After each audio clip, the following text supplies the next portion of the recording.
Listo. Permítanme, nada más. Como mira.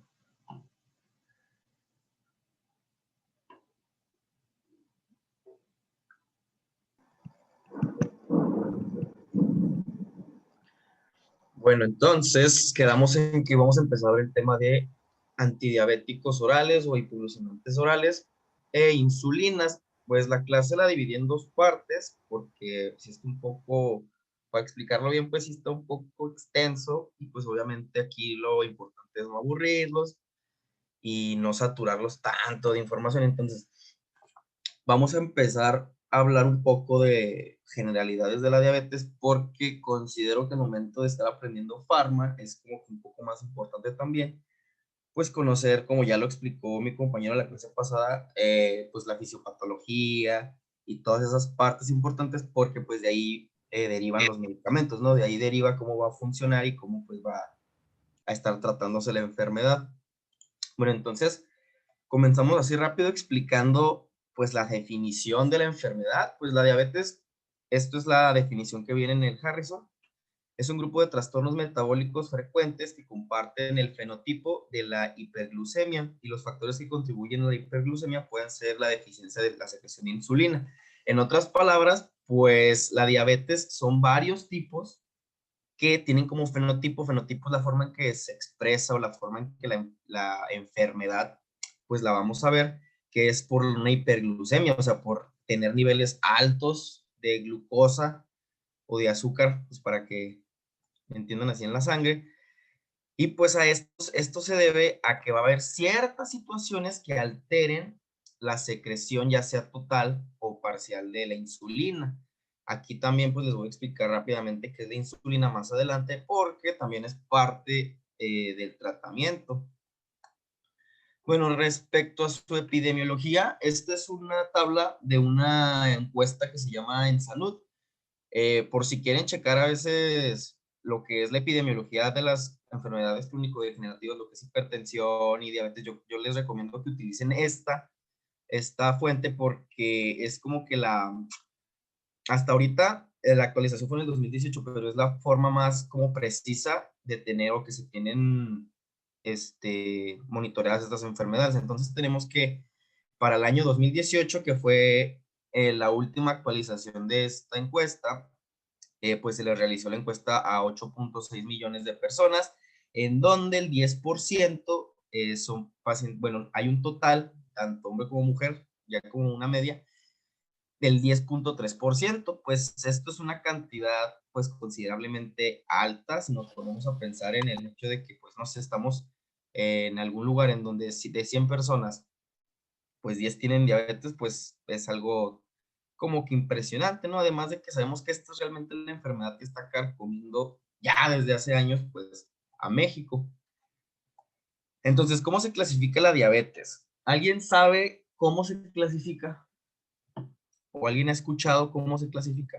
Porque aquí, pues, podemos partir de un error muy, muy práctico. Yo, ¿Cómo se clasifica?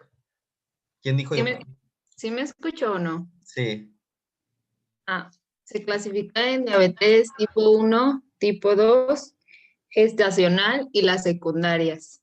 exactamente. Entonces, esa es la clasificación que nos aparece en la mayoría de las fuentes confiables o pues en la que es la ADA, que es la guía específica para la diabetes. Y esto, ¿por qué se los digo? Porque, bueno, una vez en una conferencia de un internista, pues él estaba diciendo que se comete mucho el error que la gente, incluso ya el ámbito de la salud, clasifica la diabetes como insulino dependiente o no insulino dependiente. Y pues de cierto modo sí está mal decirlo así, porque nosotros ya estamos dando esa parte de que estamos dejando claro que hay pacientes a los que no se les pone insulina y hay pacientes a los que sí. Y pues realmente eso es algo equivocado porque en algún punto los pacientes que tienen diabetes tipo 2, que son los que según son los no insulino dependientes, van a requerir insulina en algún punto de su enfermedad, ya que sabemos que pues no siempre se cuidan bien o no siempre se trata, el paciente pues no siempre se está monitorizando, entonces puede llegar a depender de insulina, por lo que la clasificación que nosotros debemos de tomar es esta, la que viene en la ADA, que es de tipo 1, tipo 2, gestacional y pues diabetes por otras causas. En la tipo 1, pues vemos que es una diabetes que se caracteriza por una destrucción de las células betas del páncreas, que pues si no saben qué es eso ahorita de todos modos lo vamos a ver para que todos estemos en el mismo canal. La diabetes tipo 2, que es una pérdida progresiva de la secreción de insulina, si bien el páncreas funcionaba bien y sí producía insulina, no como el tipo 1, que desde un principio ya está, pues por así decirlo, dañado el páncreas. En la tipo 2 es una diabetes que se desarrolla dependiendo de ciertas situaciones que se combinan e inicia un proceso de generación o de que ya no se produce la insulina que se producía normalmente. Pues la diabetes gestacional, aquí como lo dice bien, es una diabetes que se diagnostica en el segundo o el tercer trimestre de embarazo. Y la tipo 4, pues son diabetes que se desarrollan de forma externa o de forma indirecta por otras enfermedades. Pues aquí tenemos que por la pancreatitis, el MODI, que es una forma de agrupar ciertas enfermedades que inmunitarias que afectan al páncreas, y pues por consecuencia vamos a tener un déficit o una alteración en la producción de insulina. ¿Vamos bien hasta ahorita? Muy bien. ¿Sí? Sí. Bueno, entonces, al hablar de una enfermedad es importante tocar todos los puntos, que en este caso va a ser el cuadro clínico, que pues tenemos a las famosas 4 Ps. ¿Alguien sabe cuáles son las 4 Ps de la diabetes? Yo, ¿Cuáles son? polidipsia, poliuria, polifagia y pérdida de peso. Exactamente. Aquí pues esto desde que empezamos la carrera nos enseñan esta, por así decirlo, pues mnemotecnia, ¿no? Del cuadro clínico de un paciente diabético, que pues ya viéndolo bien sí es algo muy característico, ¿no? Entonces tenemos como pues cuadro clínico las 4 P's que ya nos las mencionaron, que es la poliuria, la polidipsia, la polifagia y la pérdida de peso. Entonces, ¿qué es lo que hace que sea este cuadro tan, así por decirlo, tan específico? Pues aquí al principio la poliuria no hay que confundirla con la poliacuria, porque la poliuria, más que un dato clínico, es un dato, se tiene que medir. ¿Por qué? Porque la poliuria, más que, muchas veces lo confunden con un número excesivo de veces que alguien va al baño, pero la poliuria más bien va por el hecho del volumen, ¿sí? Una poliuria se le llama así porque normalmente el volumen urinario es de 700 a 2000 mililitros diarios, y en una poliuria se excede ese volumen, o sea, una poliuria es cuando es más de 2.500 mililitros. Entonces, no hay que confundir la poliuria con la poliacuria. ¿Y esto por qué se da? Se da porque, como pues conocemos, la glucosa es un soluto. Entonces, los pacientes que tienen diabetes inician con un proceso que se llama diuresis osmótica. Entonces, al tener tanta glucosa en la sangre, pues esa glucosa se va a tener que filtrar a fin de cuentas porque es mucha. Y al momento en el que está en el riñón, pues sabemos que la osmosis es un proceso en el que los solutos van a jalar la mayor cantidad de agua para compensar esa, esa situación de desequilibrio entre solutos, y por ende la persona va a empezar a orinar más, o sea, por la misma cantidad de glucosa, por lo que se desencadena el siguiente, por así decirlo, el siguiente dato clínico, que es la polidipsia, que es la necesidad urgente de tomar agua. Y pues esto es obvio porque si una persona está orinando demasiado, pues se va a deshidratar.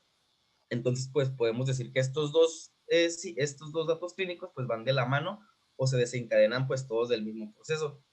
En la polifagia, pues es una, así se le llama, a tener hambre en exceso o tener pues la necesidad de estar comiendo, pero pues esto también es algo de esperarse porque pues miren, pues si no tenemos insulina, no vamos a tener las cantidades necesarias de glucosa dentro de las células, por los que el cuerpo no asimila bien los alimentos.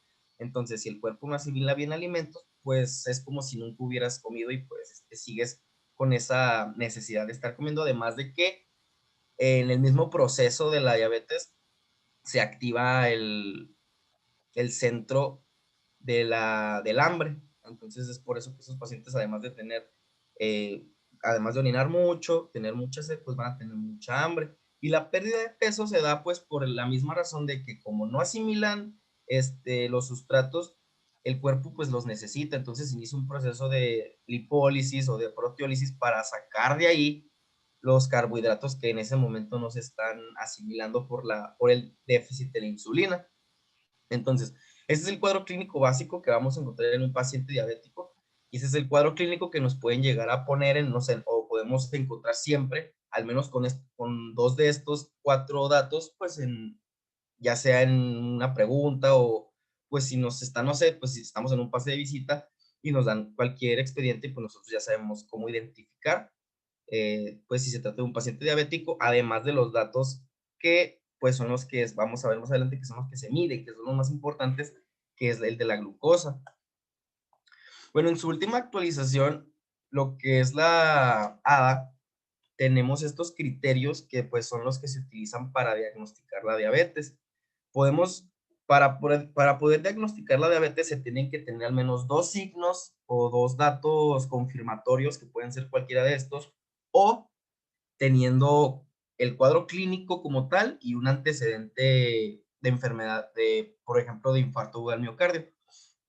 Entonces, en los principales criterios que vamos a tener para diagnosticar la diabetes, tenemos una glucosa en ayuno mayor a 126 miligramos por decilitro, pero pues creo que es más importante también saber cuánto es el valor normal. ¿Alguien sabe cuánto es el valor normal de la glucosa? 80-110. ¿Cómo? 80-110. Exactamente. Bueno, pues ya depende, porque también sabemos que depende del 70, laboratorio y ¿no? depende de muchos. También. ¿Cómo? Sí, depende. Bueno, algunos lo manejan como 70, 110. Sí, pero entonces lo importante es saber que tiene que ser debajo de 100 o por esos rangos, ¿no? Tiene que ser menos a 100 o incluso menos de 120, porque ahorita les voy a explicar otros criterios de algo que se llama prediabetes, que pues todavía es como que considerado, o si no es una enfermedad, es una forma de alerta, ¿no? Es una como que manera de estar ya viendo que algo está mal, que pues tenemos niveles que no deberían estar, entonces es importante conocer esos valores.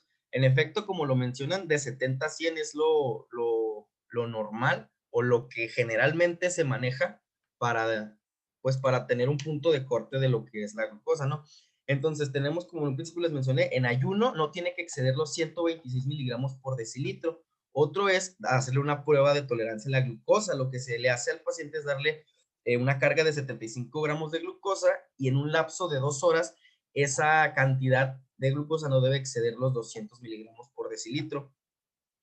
Esto es porque aunque nosotros comamos dulce, aunque nosotros comamos así, ustedes quieran lo que sea, que tenga una gran cantidad de azúcar, nunca deben de superar esos niveles porque nosotros ya tenemos, por así decirlo, una reserva o una secreción basal de insulina, o sea, siempre vamos a estar produciendo.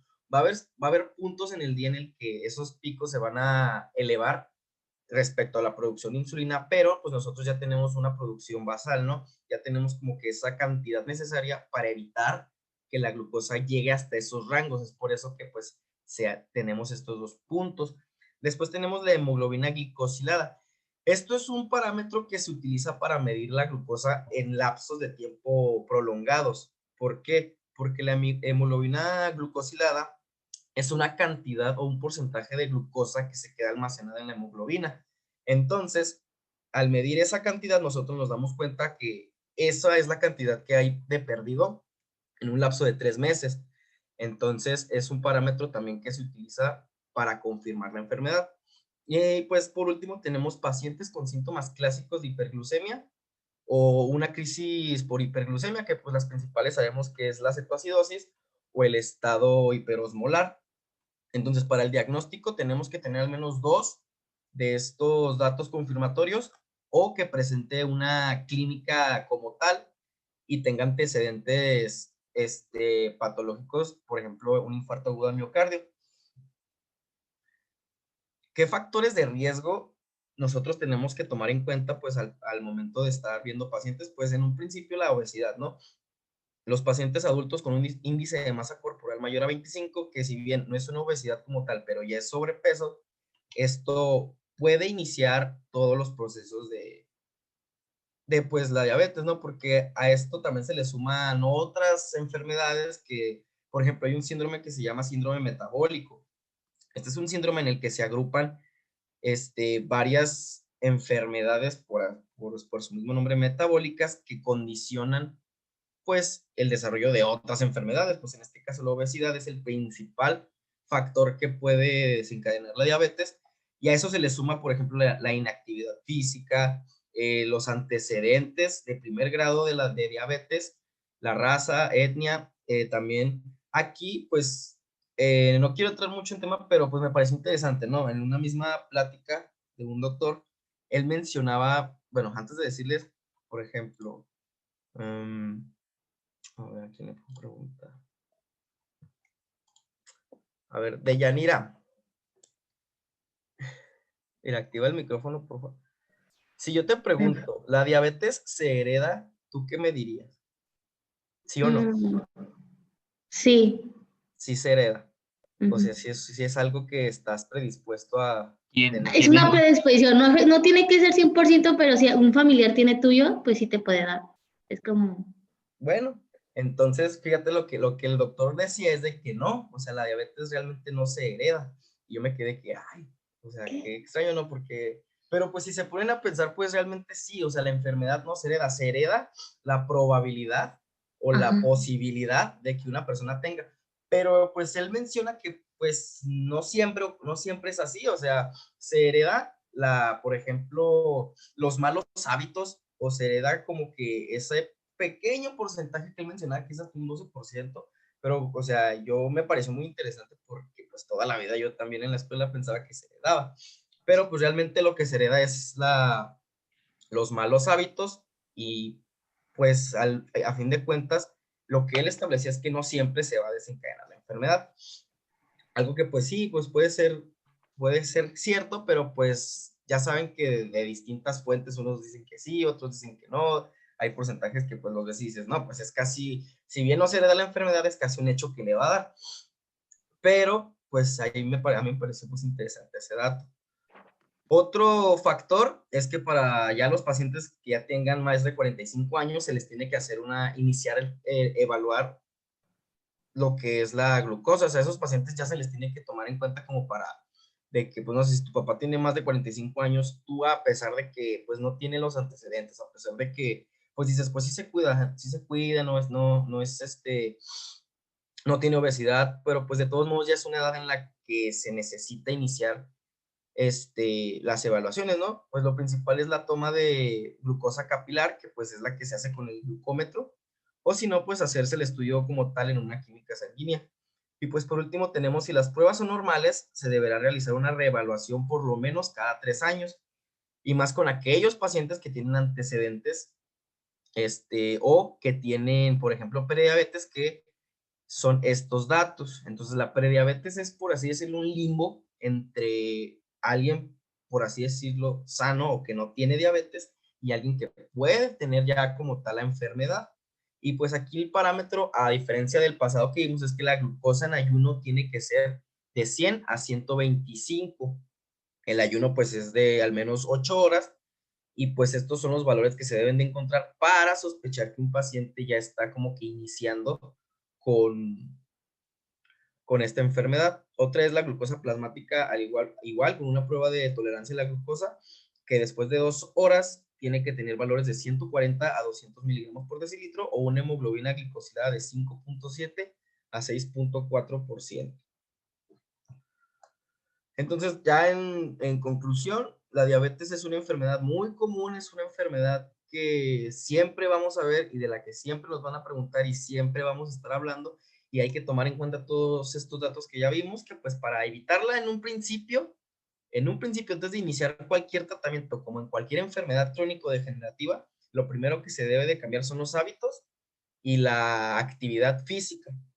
Sí, entonces es importante tener en cuenta esto, porque como también se los mencioné en la clase pasada, si bien no se van a encargar a tratar a estos pacientes, siempre la mejor forma de, pues, por así decirlo, controlar una enfermedad es desde la base, ¿no? Entonces, si ustedes tienen, pues, por así decirlo, pues, un familiar diabético, bueno, no hay que decirle diabético, porque está mal, no es, perdón, se les dice pacientes con diabetes.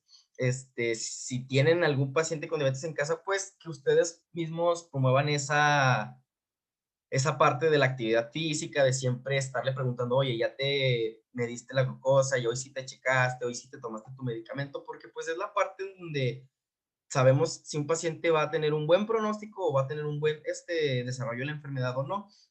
Entonces, pues ahí les dejo de tarea esa parte, que ustedes se encarguen ya de educar a la gente y de divulgar y promover, pues, todos estos datos que les estoy mencionando.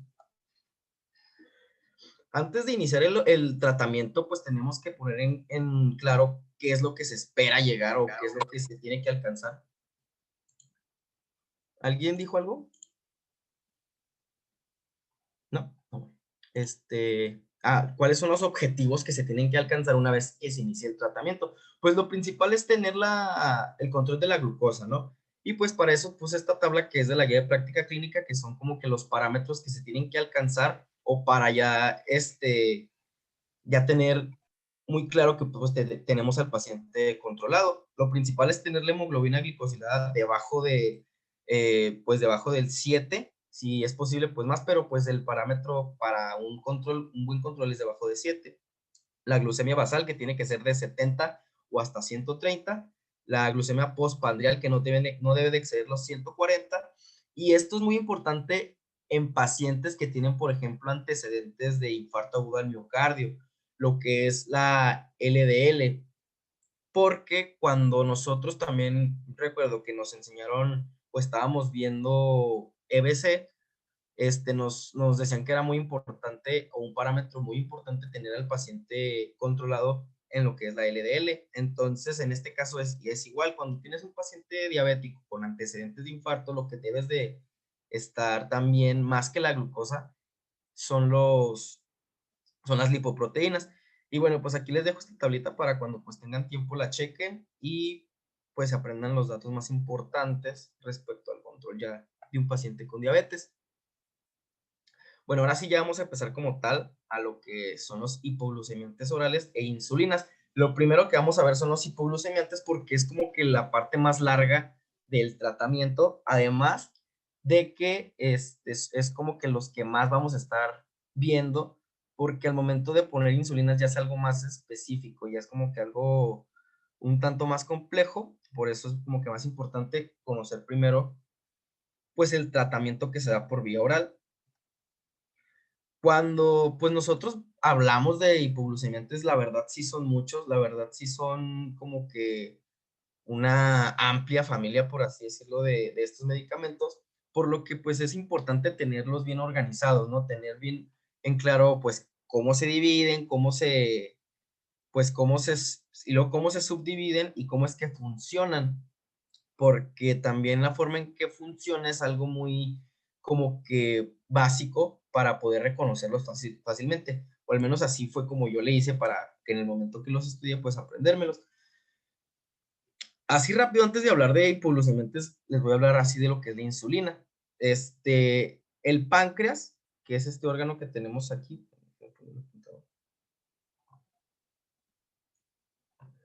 Bueno, el páncreas es este órgano que está ubicado en la parte superior del abdomen, pues claramente esto es una glándula, y este va a ser el órgano encargado de secretar la insulina, ¿sí? Hagan de cuenta que pues esta imagen de arriba es el páncreas, pero si nosotros hacemos un corte por el medio, si se fijan, pues algo característico aquí es que hay como que pequeñas aglomeraciones de células en distintos colores, y a esto se le conoce como islotes de Langerhans. El páncreas, al ser una glándula, pues se va a encargar de secretar ciertas hormonas, y entonces va a estar organizada por estas, pues por así decirlo, este conjunto de células que se llaman islotes. Un páncreas normal tiene entre 500,000 y varios millones de islotes de Langerhans. Esto es importante porque también son partes que siempre les van a estar preguntando cuando ven pancreatitis o cuando ven cualquier enfermedad del páncreas. Estos conceptos son algo que siempre les van a estar preguntando. ¿Y qué tiene que ver los islotes? Entonces, si se fijan, esta es una imagen un poco más representativa de cómo se subdividen estas células, y podemos ver que tenemos 4 distintas. pues tenemos que el color verde pertenece a las células alfa, que son las que secretan glucagón y conforman un 30% pues de los islotes. Después tenemos las células beta, que son estas pues naranjas, que son las que se encargan de secretar insulina y pues son las que hay en su mayor cantidad en los islotes. Después tenemos las células delta, que pues son las que secretan somatostatina, y al final las células F, que pues se encargan de secretar otros polipéptidos pancreáticos. Pero aquí lo importante es saber que las células betas del páncreas, de los islotes de Langerhans, son los encargados de secretar insulina. Entonces, a grandes rasgos, ¿qué es la insulina? Una hormona que tiene como principal función, pero no es la única, tiene como principal función facilitar la entrada de glucosa a los tejidos. Y pues aquí un dato importante, que la glucosa ya cuando es mayor de 70 miligramos por cada 100 mililitros es cuando se inicia el proceso de secreción de insulina de estas células. El glucagón es otra hormona que funciona como contrarregulador de la insulina. Si bien la insulina se encarga de disminuir la cantidad de glucosa en la sangre, el glucagón es el encargado de, cuando falte glucosa, iniciar un proceso que se llama glucogenólisis, perdón, que es cuando rompe las, por así decirlo, la glucosa que está empaquetada y se encarga de liberarla cuando esta se necesita. Bueno, entonces lo importante de esta parte es que recuerden que existen algo llamado islotes de Langerhans, se dividen en alfa, beta y delta, y los beta son los encargados de secretar la insulina. Entonces, ¿cómo se secreta la insulina? Aquí tenemos un esquema de una célula, beta. Todo el proceso inicia por medio de unos transportadores que se llaman GLUTs. Vamos a tener estos transportadores en todas las células, pero principalmente los GLUT2 son los que se encuentran en las células beta. Entonces, ¿esto qué quiere decir? Pues esto es un transportador que va a dejar entrar una cierta cantidad muy mínima de glucosa solamente para poder iniciar un proceso de fosforilación. Una vez que ingresa, llega a la mitocondria, inicia el ciclo de Krebs, empieza a formar energía y después va a activar un canal llamado, también se le llama canal sur, que es este que tenemos arriba, que es el que cuando se activa, pues entra potasio a la célula se despolariza, hay una entrada de calcio y pues tenemos como resultado la liberación de vesículas de insulina, ¿no? Así es como que a grandes rasgos cómo se produce la insulina y cómo es que actúa la glucosa en la célula. Y esto es importante porque más adelante vamos a hablar de unos medicamentos que se llaman sulfanilureas que funcionan a nivel de este receptor. Si podemos ver, pues aquí hay una X en el mismo receptor, que es el que se utiliza para bloquear que necesite de energía. Lo que hace este medicamento es que activa este receptor y va, por así decirlo, a mantener activada siempre, o sea, a fuerzas, la célula produciendo glucosa. Pero eso es para que lo tengan en cuenta ya ahorita que les expliqué el mecanismo de acción. Bueno, ahora sí viene la parte como que más difícil, o al menos yo considero que es la más difícil al momento de que estaba viendo este tema, que es pues cómo se clasifican. Un consejo que les doy, si es que apenas están viendo Pharma o van a ver Pharma, es que al menos yo, cuando se me complicaba mucho un tema y yo decía, es que es como son tantos, no sé ni por dónde empezar, lo que hacía era hacer estos mapas. Yo pues, este mapa prácticamente lo pasé de yo apuntes que tenía y se me hace muy práctico aprenderte información así, porque para tener mucha información como que bien aprendida se tiene que estructurar bien, o se tiene que tener bien la información como que organizada.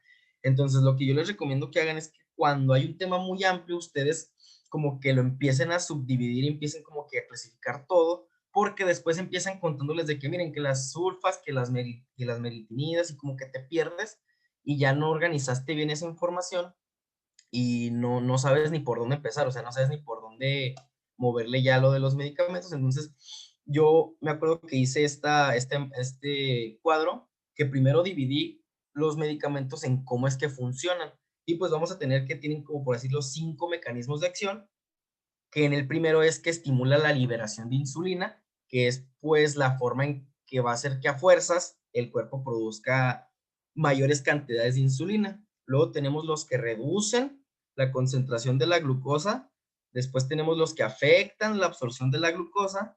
Y pues al final tenemos dos mecanismos de acción que se basan en ciertas enzimas que simulan la forma en que se libera insulina de otras vías. Pero en un principio los más importantes que siempre tenemos que tener en cuenta son los que estimulan la liberación y los que reducen la concentración, que son, por así decirlo, los de primera línea o los que más vamos a estar viendo o más vamos a escuchar. Hasta ahorita no tiene ninguna duda. ¿No? ¿Nadie? ¿Todo bien? Yo tengo una duda. Ajá. ¿Le das el anterior, por favor? Sí, claro que sí. ¿Ahí? Ajá, ahí. Ujú. ¿Se va a cerrar el canal de potasio o se va a abrir con el ATP? No, se abre. Se abre porque lo que se necesita es que entre potasio para despolarizar la célula. Ah, ok, estoy. Gracias. Sí. Okay. Bueno, y les mencionaba que es muy importante tener organizada la información al momento de ver farmacología, porque pues en la mayoría de los temas llegan a ser muchos medicamentos, llegan a ser muchas familias, llegan a ser muchos subtipos. Entonces pues les dejo esta tablita para que le hagan screenshot mental o la tengan ahí siempre, y pues ustedes ya tengan como que clasificados más rápido los medicamentos. Bueno, vamos a comenzar con las biguanidas. ¿Y por qué se las pongo primero si pues vienen después? Bueno, pues porque las biguanidas, esto tatúenselo, son los medicamentos de primera línea, son los que van a utilizar primero siempre y son los que siempre, siempre van a estar presentes cuando traten a un paciente con diabetes tipo 2. ¿Y cuáles son los medicamentos, o más bien cuál es el medicamento más famoso, más escuchado y que siempre pues también vamos a ver que pertenece a este grupo? Pues es la Metformina. metformina. Metformina. Exactamente, la metformina es el medicamento, por así decirlo, por excelencia de primer uso cuando vemos a un paciente diabético tipo, bueno, pues tipo 2, ¿no? Porque pues es el que más se controla con este medicamento. Que se bien, ya les dije, en un futuro, aunque sea un paciente con diabetes tipo 2, puede llegar a requerir insulina, pero en primera instancia siempre se va a tratar con metformina. Entonces, la metformina pertenece al grupo de las biguanidas y su mecanismo de acción, pues prácticamente es que reduce la producción hepática de glucosa. Nosotros sabemos que pues la glucosa se produce en varios órganos o en varios tejidos, pero el principal va a ser en el hígado. Entonces, pues así, lo que hace nada más la metformina es reducir la cantidad de glucosa que se produce, y pues al momento de reducir la cantidad de producción, pues se reduce la cantidad de glucosa que vamos a tener circulando. Otra parte importante de este medicamento es que aumenta la captación de la glucosa por las células musculares. Entonces, pues vemos que este medicamento lo que hace es reducir los niveles de glucosa de dos formas, reduciendo su producción y aumentando la captación por los tejidos. Y pues como se los mencioné, es el medicamento de primera línea al momento de tratar a un paciente con diabetes tipo 2. Pues así, características del medicamento: funciona disminuyendo su producción y aumentando la sensibilidad a la insulina para que haya una mejor captación. Los objetivos: aquí disminuye de 1 al 2% la hemoglobina glicosilada, y los principales eventos adversos o la principal contraindicación o fallo que puede haber en este medicamento es que es muy común que provoque trastornos gastrointestinales o que los pacientes no toleren el medicamento. Por eso es que a veces, o es el principal efecto adverso al momento de utilizar este medicamento, y es un parámetro que se utiliza para modificar el tratamiento. Ahorita les voy a explicar cómo se modifica el tratamiento. Y pues efectos en el peso, aquí lo bueno es que proporciona una estabilidad del peso o pérdida modesta del mismo. Y pues por último tenemos efectos benéficos demostrados en pues distintos estudios, ¿no?, de este medicamento. Entonces la metformina es el tratamiento de primera línea cuando se trata de pacientes con diabetes tipo 2. Lo bueno de este medicamento es que otro de los principales efectos adversos de todos los antidiabéticos orales es la hipoglucemia. Lo bueno de este medicamento es que no provoca hipoglucemias, por lo que también es el preferido, es el CONCE, es el que siempre va a sacar de apuros al momento de iniciar un tratamiento de pacientes con diabetes. Otro es que proporciona reducción de las cifras de la presión arterial, no hay incremento de peso y pues también hay una disminución de los triglicéridos y el colesterol, que pues son los datos que se necesitan tener en cuenta en los objetivos del tratamiento. Aquí lo único malo es que pues sí proporciona un déficit de absorción de vitamina B12, lo que nosotros sabemos que es una etiología de una enfermedad o de una anemia, ¿no? Que se le llama anemia megaloblástica. Entonces hay que tener en cuenta estos datos y por qué, y entender por qué la metformina es el medicamento de primer uso. Pues, ¿cómo se dosifica? Pues este es un medicamento que se va a ir modificando, ¿no? Se modifica dependiendo de si el paciente lo tolera o es intolerante al mismo. Dosis iniciales, pues inicia con 500 o 850 miligramos al día, o incluso se puede dar 2 veces al día. En un lapso de 2 meses, esto pues puede ir incrementándose y según si el paciente tolera el medicamento, puede incrementar incluso hasta 1000 miligramos 2 veces al día. Y pues ya la máxima de este medicamento generalmente es de 850, pero hay estudios que indican que un paciente puede llegar hasta tolerar hasta 2500 miligramos 2 veces al día. Entonces esta es la forma en que se va modificando el tratamiento y pues tener en cuenta que lo principal es que el paciente tolere pues este fármaco. Bueno, eso fue la metformina, que es pues el medicamento de primer uso y es el que siempre nos van a preguntar. Ahí les dejo pues también ya ahí están las dosis y ahí está la forma en que lo vamos a modificar y pues su mecanismo de acción, que es lo más importante. Bueno, después tenemos las sulfanilureas. Las sulfanilureas, si ustedes recuerdan, son los medicamentos que se encargan de aumentar la secreción de insulina, o también se les llama secretágogos de insulina, porque su principal función es aumentar, por así decirlo, de forma obligada a que las células beta produzcan insulina. Su mecanismo de acción se basa en lo que ahorita les expliqué de cómo se forma la insulina, por eso se los quise explicar así rápido, y lo que hace es que se libera insulina ya preformada, estimulando al receptor SUR. Fíjense, esta es la misma imagen que les puse en un principio y vemos que lo que hace la glucosa es producir ATP. Ese ATP es el que activa el receptor SUR1, que es el que está aquí arriba, que es el que es encargado de que entre el potasio. Pero estos medicamentos lo que van a hacer es que van a bloquear o van a mantener activado ese mismo canal para que de forma, así por decirlo, obligada, la célula no se vuelva a polarizar, o sea, la célula siga despolarizada y siga y siga y siga, y aunque no pueda, la va a obligar a que produzca insulina.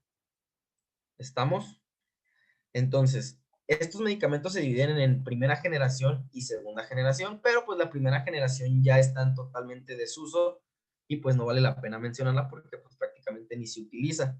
Los que sí son los de segunda generación y pues estos también son medicamentos que, por ejemplo, nosotros ya, los de clínicas o los que estén un poco más avanzados, son medicamentos que ya también han escuchado, también son muy comunes y también son muy utilizados para el tratamiento de la diabetes, que son la glibenclamida, la glipizida y la glimepirida.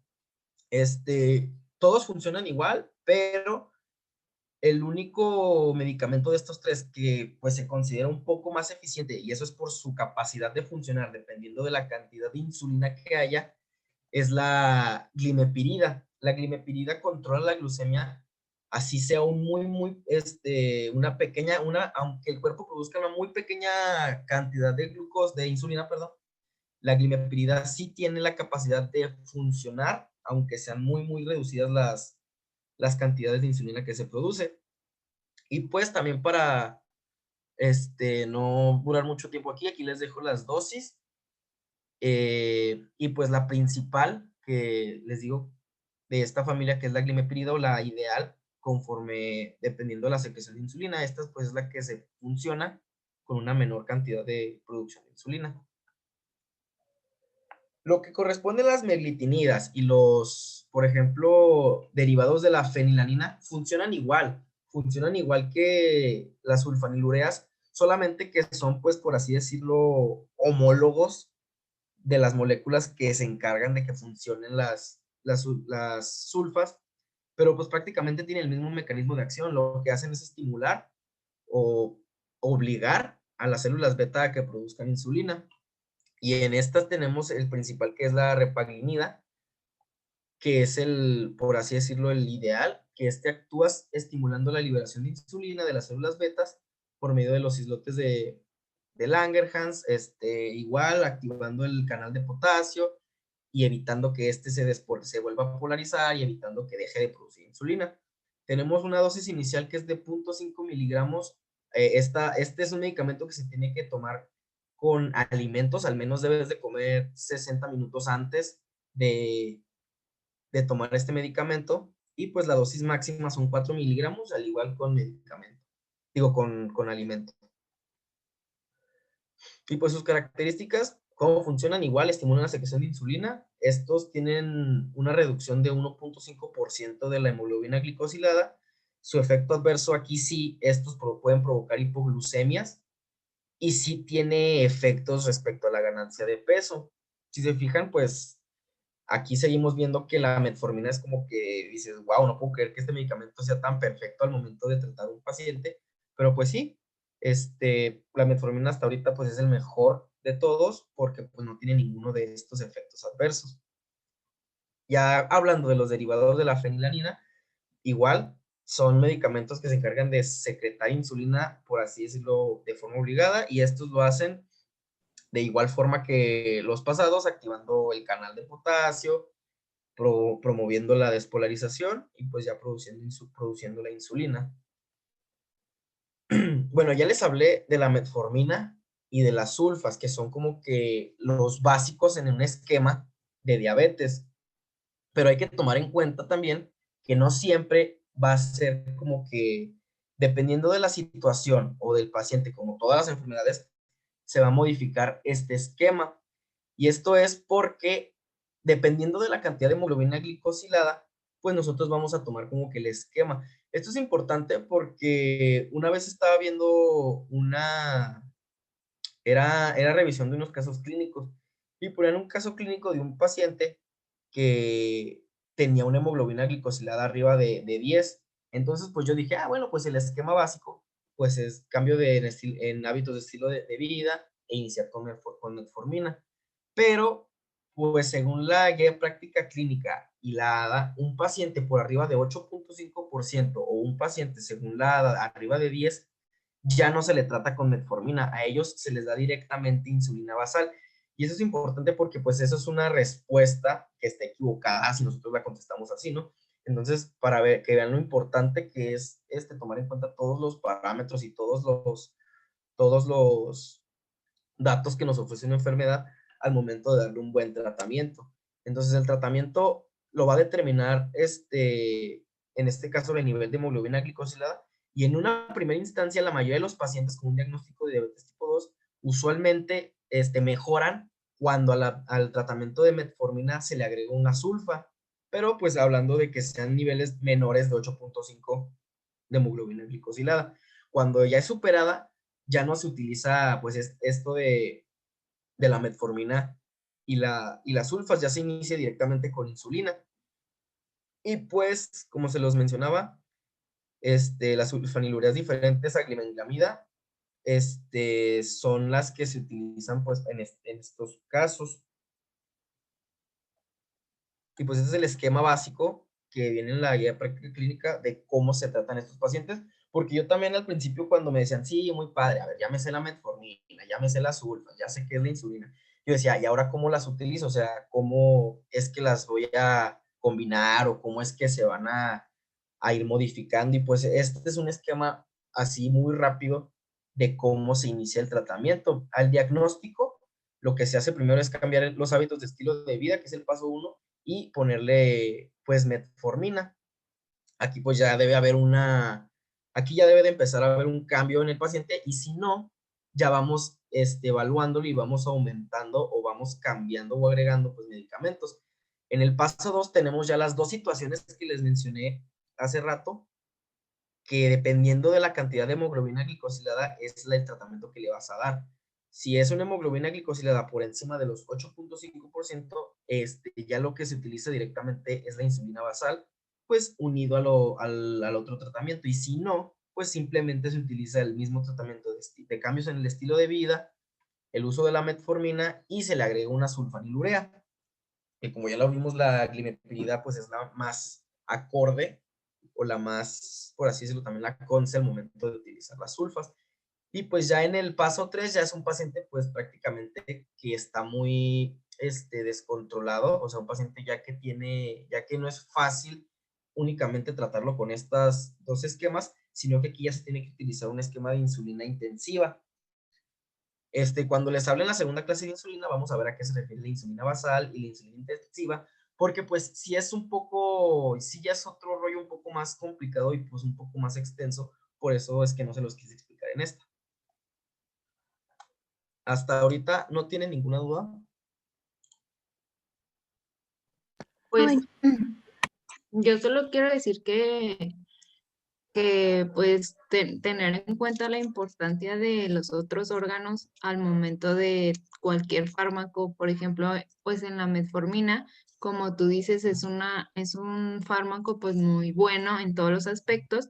Sin embargo, pues ya en un paciente con insuficiencia renal, o ya una disminución de creatinina muy baja, como pues menor a 30, mencionan las fuentes, que pues ya está contraindicada inclusive.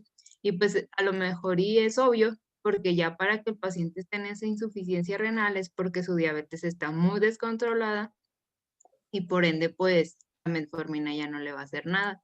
Sin embargo, pues es bien importante siempre pues manejar al paciente como muchos órganos y no solo como que páncreas o así, si sabes, sino pues sí, tener en cuenta todos los órganos como el riñón, que es de los más dañados en diabetes. Sí, en efecto, eso es muy cierto. Y de hecho, también es como que tener en cuenta o hablar muy, por así decirlo, específico al momento de decir insuficiencia renal o enfermedad renal, porque, por ejemplo, sí se pueden utilizar, sí se puede utilizar la metformina, pero depende de qué grado sea la insuficiencia renal. Pero pues sí es cierto, hay que tomar en cuenta, y no solamente en estos, ¿verdad? Pues en todos los medicamentos, que es por eso que en las fichas técnicas viene todo lo de efectos adversos o contraindicaciones. Y sí, es muy importante también tomar en cuenta la función renal, porque pues estos medicamentos pues es su vía de excreción, como lo vimos en la clase de farmacocinética, y pues sí, es muy importante tenerlo en cuenta.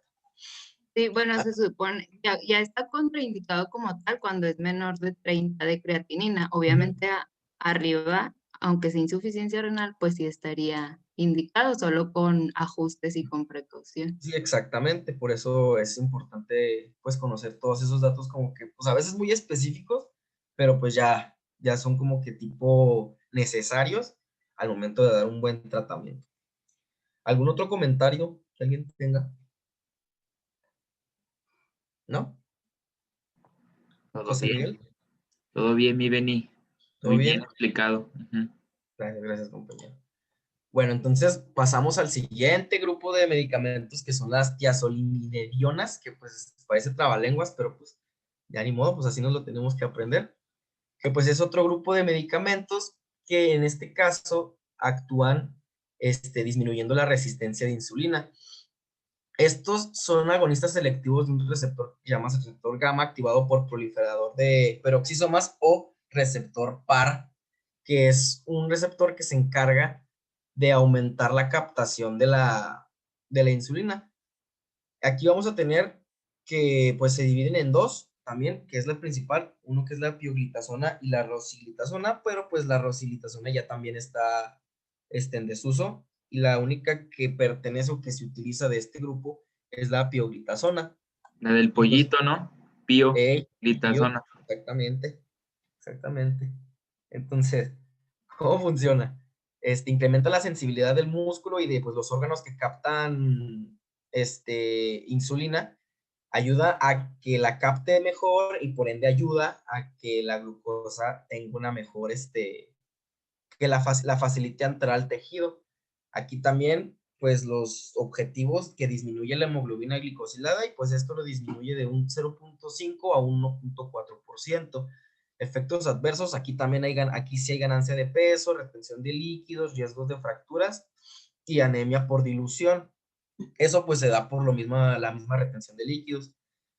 Y pues es lo importante cuando hablamos de estos medicamentos. Sus dosis, pues es una dosis inicial de 15 miligramos al día y tiene una dosis máxima de 30 miligramos al día. Yo sé que han de decir, pues ya dijo muchas dosis, ya dijo mucho todo, pero pues aquí pues van a estar las diapositivas, ya después se las pasamos y pues es para que las tengan ustedes siempre.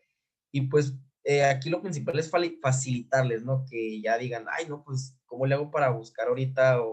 Por ejemplo, a mí siempre me da de que no, pues es que buscarlo otra vez en todo el libro y digo, pues mejor ya tenerlo como que en resumen para que pues ustedes ahí lo tengan y pues sea como que una fuente más rápida estas diapositivas, que pues ese es el fin. Otro grupo ya de medicamentos que estos pertenecen a la disminución en la absorción de la glucosa son los inhibidores de la glucosidasa alfa.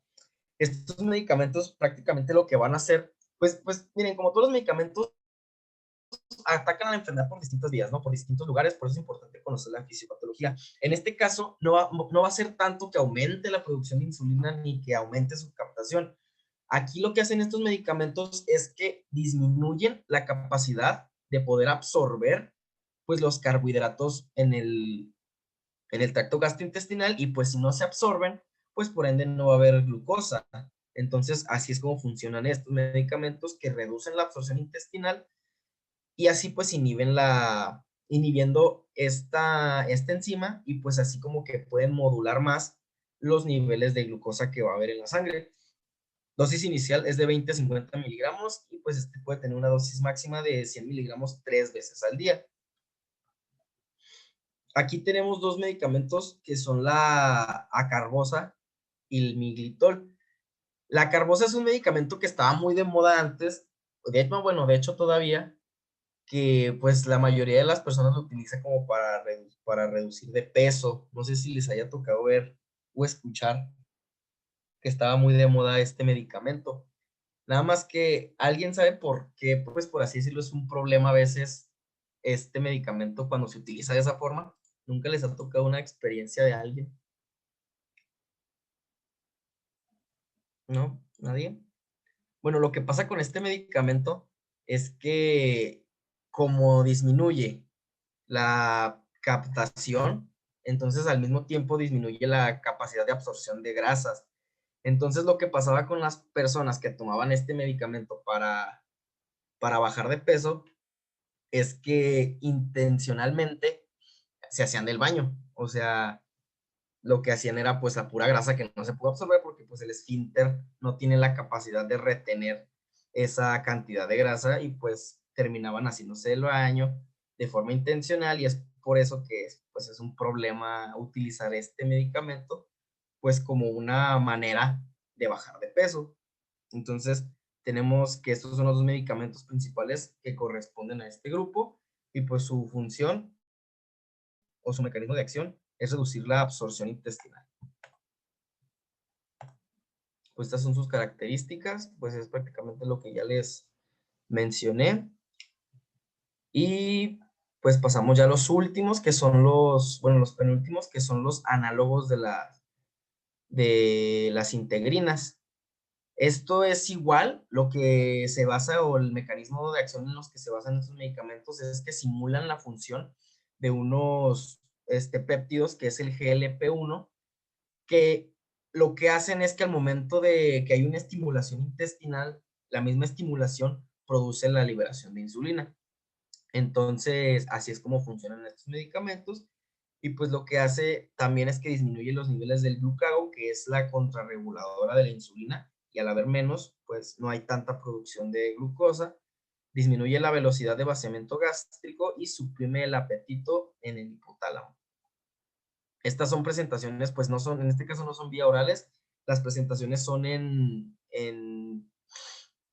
inyección Y aquí tenemos dos, que las principales son la hexantida y la liraglutida. La principal o la que se usa más es la xenatida, que pues tiene dosis de 5 microgramos. Bueno, la dosis que va en la jeringa es de 5 microgramos, y pues esta se utiliza sin comida y puede utilizarse 2 veces al día, y la dosis máxima puede ser de hasta 20 microgramos también sin alimentos y 2 veces al día. Bueno, ya el último, ahora sí, los últimos medicamentos que vamos a ver son los análogos de la mielina. También forma parte de un grupo de péptidos que se encargan de simular o de ayudar al páncreas, pero pues en este caso ayuda a las células betas, y es también, por así decirlo, secretor o una sustancia que se va a encargar de secretar insulina. Y pues lo que se utiliza es un análogo de la amilina humana que se llama paramilitide. Pues sus características son que funciona como un análogo de esta sustancia, y también inhibe la producción de glucagón, al igual que los otros medicamentos, pues para modular la producción de glucosa. Tiene una reducción de 0.5 hasta 0.7% de la hemoglobina glicosilada, y sus efectos adversos más comunes son que provoca también intolerancia, o también afecta principalmente al sistema gastrointestinal.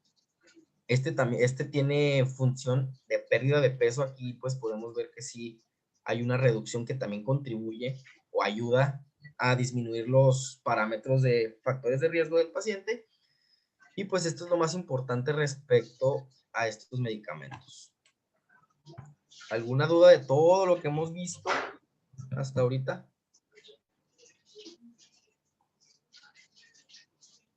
No. ¿Nada? ¿Sí les quedó así claro cómo se dividen? Por esto, Sí. Van a tener que darle una repasada porque son muchos. ¿Algo que quieras agregar, José Miguel? No, amigo, la verdad, sí son muchísimas familias de antidiabéticos orales, pero pues ya has mencionado las más importantes, y yo creo que también otro dato interesante que hay que aprenderse aquí es lo de cómo funciona la insulina, cuántos tipos de insulina hay, qué vías podemos administrar la insulina. Sí, porque pues muchas personas a veces solamente piensan que se utiliza un solo tipo de insulina, y cómo saber, porque cuando llegan a la consulta estos pacientes no saben qué insulina están llevando. Entonces hay maneras de saber qué insulina está administrándose ese paciente sin que el paciente te lo diga. Sí, que también lo vamos a mencionar. Sí, pero de este tema realmente sí, nada más es machetear y machetear y machetear, porque pues no hay como que un atajo en el que se te pueda grabar todo esto sin necesidad de machetearse. Entonces pues aquí les vamos a dejar el video, pues para que puedan reproducirlo una infinidad de veces, para que a ver si pueden aprenderse todas estas familias, porque son muchísimas. Bueno, además, pues, por lo mismo que les digo que pues mi propósito es facilitarles que se aprendan o que la información ya esté lo más organizada posible. También les voy a pasar las diapos para que pues sea más fácil, ustedes cuando quieran pues meterse y verlas. Y pues, como les digo, el consejo que les doy es de que cuando sean temas así grandes, ustedes organicen la información de la forma en que a ustedes les parezca más apropiada. Y por ejemplo, en este caso que les dije que yo la organicé así, esto a mí me ayudaba porque, por ejemplo, todos sabemos que hay distintas formas de aprenderse cosas, todos puede que uno sea más por vista, por memoria, por escuchar. Por ejemplo, a mí me servía mucho, insisto, organizarla así, porque como son tantas, digamos, no sé, en un examen ya me preguntaban, a ver, tal medicamento de tal, que hace tal cosa, y yo me acuerdo de que, bueno, yo recuerdo que en mi tabla yo puse a las sulfas primero, digo, bueno, entonces primero van las sulfas, luego van las bigonidas. Entonces, eso es pues el consejo que yo les doy, que pues aquí les dejo esto para que ya se les haga más fácil sacar o recordar todas las familias que existen. y pues sea más fácil ya tenerlo organizado, pues el conocimiento organizado es más fácil de recordarlo, ¿no? Entonces, sí, vamos a dejar aquí la clase porque pues ya hablar de insulinas es otro gran grupo de medicamentos y pues ya iba a ser mucho y ya iba a ser aburrido. Entonces, ya hasta aquí terminaría. Pues entonces nadie tiene preguntas ni comentarios.